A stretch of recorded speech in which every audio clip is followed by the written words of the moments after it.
I made this whole spiritual process, my first few years, way harder than it needed to be. So I wanted to share 5 things that you can kind of just color your practice with that will make it a lot easier on you. It will make it a lot more of a joyful experience. And honestly, you'll get a lot more out of it because you won't be hating it.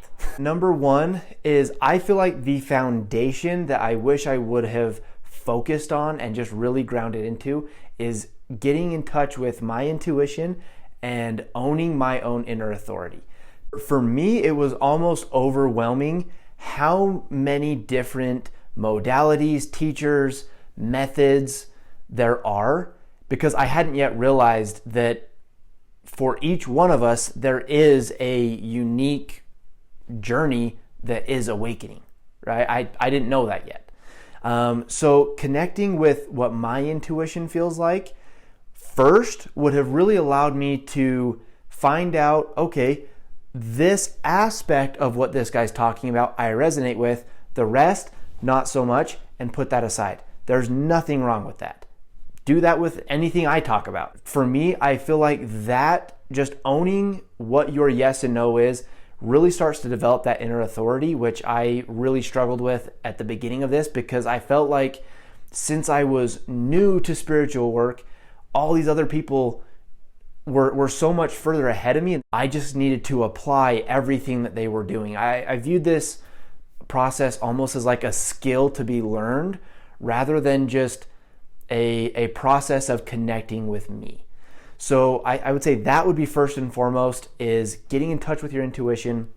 I do have a video on some simple practices that you can implement and just kind of test out, and ways to reconnect with your intuition.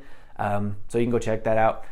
Number 2 that helped me a lot was a simple reframe of what the process of awakening even looks like or is supposed to be. Right at the beginning of my awakening, kind of that getting into spiritual work, my ego really started to grab onto like just these ideas that I had wasted so much time, that now I was so far behind, and just kind of very time constrained thoughts. The thing that really helped me just with so much more acceptance and brought in a lot more just ease into my journey was, there are no extra points for going fast. Anytime that you feel like you're in a rush, that you're behind, that you've wasted time, or that you are wasting time, trust that if you're listening to your intuition, it's all just part of the unfolding. Number 3 is take time to nurture yourself. I sucked at that.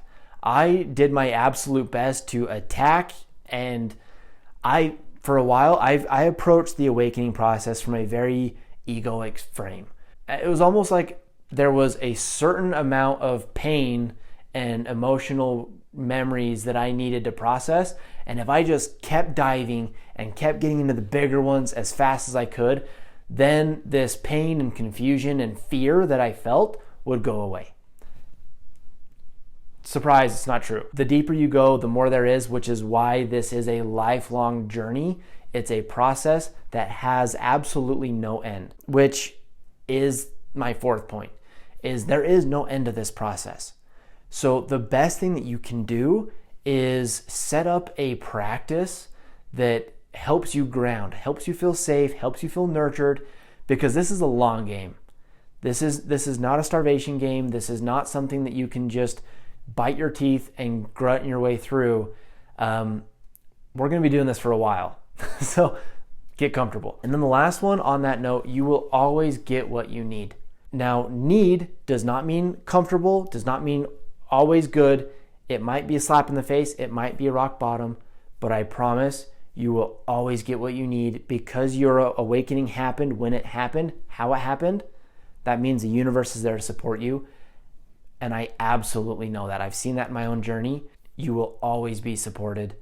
It might not be comfortable, but you will have what you need.